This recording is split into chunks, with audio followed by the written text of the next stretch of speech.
बॉलीवुड बना गोदीवुड कैसे? आज तो पहले सुन लीजिए, नाम नया दे रहा हूं, गोदीवुड। जैसे गोदी मीडिया वैसे गोदीवुड। इनमें सैकड़ों एक्टर एक्ट्रेस शामिल हो चुके हैं। ऐसे बहुत सारे फ्लॉप एक्टर्स हैं जिनको पता है कि हमारा करियर डूब रहा है और हमारा कुछ होने वाला नहीं है। ऐसे में मोदी जी ने एड़ी चोटी का जोर लगा दिया है। कोई क्षेत्र नहीं छोड़ा, कोई रास्ता नहीं छोड़ा जहां से बीजेपी का प्रोपेगेंडा और मोदी खुद के लिए प्रोपेगेंडा ना करवा सकें। सभी से प्रोपेगेंडा करवा रहे हैं। ऐसे में बॉलीवुड का भी इस्तेमाल जमकर किया जा रहा है। आज पूरी तरह से बॉलीवुड गोदीवुड में तब्दील हो चुका है। ज़्यादातर अब पिछले 2014 से अब तक ऐसी दर्जनों फिल्में बनाई गई हैं और ख़ासकर पिछले 2-3 सालों में ज़्यादातर फिल्में ऐसी बनाई गई हैं जिसमें सिर्फ मोदी मोदी और मोदी किया गया है। हर चीज़ जो भी अच्छी हो रही है वो मोदी जी की वजह से, और अगर देश में कुछ बुरा हो रहा है तो वो कांग्रेस की वजह से। कई सारी फिल्मों के ज़रिए ऐसा पैगाम दिया गया है। तस्वीरों में चंद फिल्मों के पोस्टर हैं। इन फिल्मों को ध्यान से देख लीजिए। हालांकि ये टॉप मोस्ट फ्लॉप मूवीज़ हैं, विदेशों में बिल्कुल पसंद नहीं कर रहे हैं। हिंदू बेचारे ज़बरदस्ती जाके देखते हैं क्योंकि पिताजी ने कहा है। लेकिन ये फिल्म देखिए, गोधरा। ये कॉन्स्पिरेंसी मोदी जी की समझिए, ये षड्यंत्र मोदी जी का समझिए। गोधरा फिल्म बनाकर इस फिल्म में ये दिखा दिया कि मुसलमानों ने गोधरा कांड किया था। सावरकर के ऊपर फिल्म बनाकर ये दिखा दिया कि सावरकर कितना बढ़िया आदमी था। जेएनयू एक ऐसी फिल्म आने वाली है जिसके अंदर से जेएनयू से हमारे देश के बड़े बड़े स्टार हों या बड़े बड़े पॉलिटिशियन निकले हैं। निर्मला सीतारमण जी से लेकर देश के कई दिग्गज नेता इसी जेएनयू से निकले हैं। लेकिन बॉलीवुड को अपने कब्जे में लेकर प्रधानमंत्री मोदी ने ये सारी फिल्में इसलिए तैयार करवाई कि विपक्ष को पूरी तरह से गलत साबित कर दिया जाए और पूरे भारत में सिर्फ मोदी मोदी हो। तो जेएनयू को बदनाम करने के लिए ये फिल्म बनाई जा रही है। और एक बस्टर नाम की एक मूवी आने वाली है जिसमें नक्सल को गलत दिखा दिया जाएगा, नक्सल को गलत बताया जाएगा। नक्सलियों से गुजारिश है कि थोड़ा सा इस फिल्म को ज़रूर देखें और आप दुनिया को सही पैगाम दें कि इसमें असलियत क्या है। एक फिल्म आई रज़ाकार, इसके अंदर मुसलमानों को गलत दिखा दिया कि सिर्फ मुसलमान गलत हैं। धारा 370 के ऊपर एक मूवी बनी तो 370 को जो हटाया है उसको जस्टिफाई करने के लिए पूरा का पूरा मुसलमानों पर ठीकरा फोड़ा गया। आप देखिए, नीचे आइए, वैक्सीन वॉर।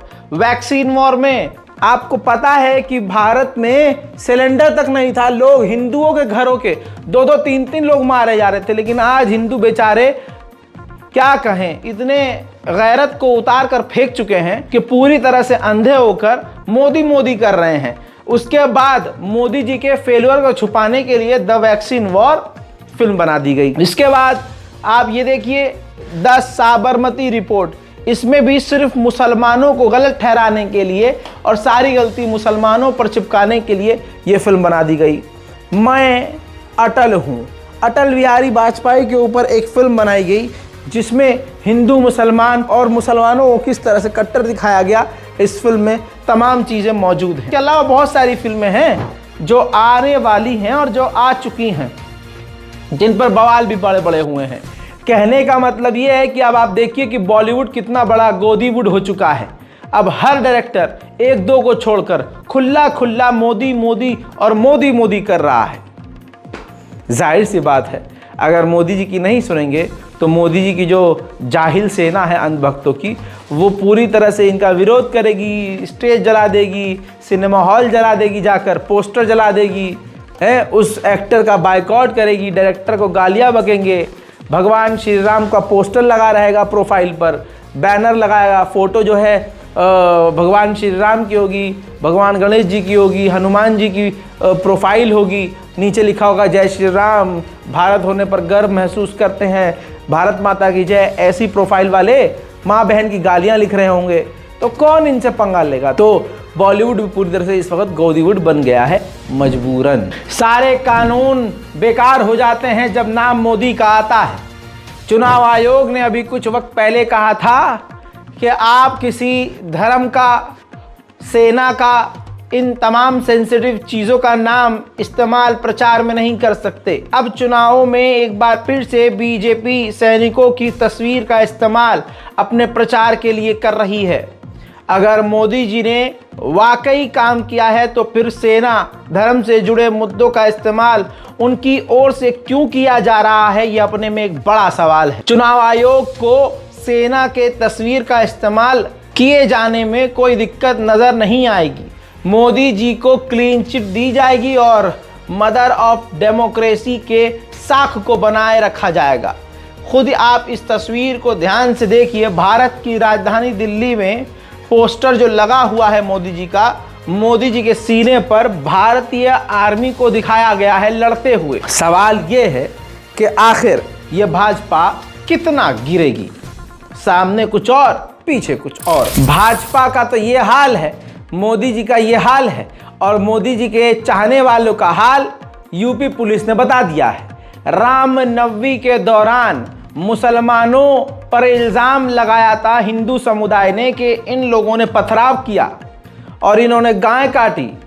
यूपी में एक जगह ये बड़ा कांड हुआ। अब पुलिस ने क्लियर कट कह दिया है कि दंगा भड़काने के लिए, रामनवमी पर दंगे को उकसाने के लिए हिंदू महासभा के नेताओं ने खुद कटवाई थी गाय। पुलिस ने किया साजिश का खुलासा। ये पूरी की पूरी रिपोर्ट पुलिस की मौजूद है। तो आने वाले समय में हमारे हिंदू भाइयों के जो प्रोग्राम होंगे, त्यौहार होंगे, उस पर ये सारे काम किए जाएंगे। ज़बरदस्ती हिंदू संगठन मुसलमानों को उकसाएंगे और अपने ही लोगों को, अपनी ही मैया का गला काट कर भड़काएंगे। ये ट्रेंड है और ये ट्रेंड पहले से चलता हुआ आ रहा है। गाय के नाम पर लगातार मुसलमानों का कत्लेआम किया जा रहा है। आज अगर किसी का कोई दुश्मन है तो बड़ी आसानी से उस मुस्लिम दुश्मन को रास्ते से हटाने के लिए, उस मुस्लिम बिजनेसमैन को टक्कर से हटाने के लिए एक खेल खेला जाता है कि ये गाय माता का विरोधी है, ये गाय काटता है, इसके यहाँ जो काली पिन्नी जाती है उसमें गोश्त जाता है और वो गोश्त गाय माता का होता है। इस तरह से कई मुसलमानों को हिंदू समुदाय के लोगों ने कत्ल किया है। 2018 का एक मामला आज आपके सामने रख रहा हूँ। 2018 में कासिम नाम के एक व्यक्ति को, जिसके 2 बच्चे, बीवी, पूरा परिवार, छोटे छोटे बच्चे थे, कासिम और कासिम के एक 65 साल के साथी को यूपी के हापुड़ में हिंदुओं ने मॉब लिंचिंग करके मार डाला। इतना पीटा, वीडियो मेरे पास मौजूद है, लेकिन विचलित हो जाएंगे आप और रोज़े की हालत में ऐसा वीडियो देख नहीं पाएंगे आप।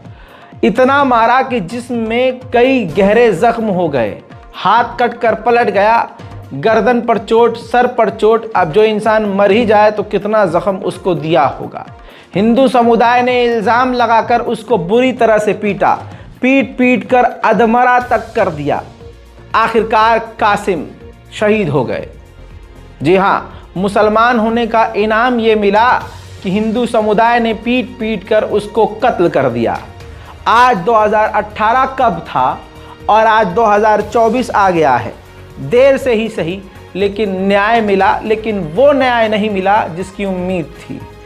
कोर्ट ने 10 हिंदू दोषियों को उम्र कैद की सज़ा सुना दी है। सवाल यह है कि हमें मार दिया जाएगा और मौत के बदले 10 को सिर्फ उम्र कैद सुना दी जाएगी और उम्र भर तो हम उस पर नज़र रखेंगे नहीं, बीच में आप आज़ाद भी कर सकते हैं। फांसी क्यों नहीं दी गई, ये अपने में एक बड़ा सवाल है। हो सकता है जज साहब को किसी कुर्सी की ज़रूरत हो, लेकिन मेरे दोस्तों आपको बता दूं कि अगर उम्र कैद भी 10 हिंदुओं को हुई है तो 10 हिंदू परिवार इससे कितनी ज़्यादा मुसीबत झेलेंगे। वो 10 हिंदू परिवार में जो बच्चे होंगे उनका हाल क्या होगा। आज हमारे हिंदू भाइयों को मुसलमानों से नफ़रत करने से पहले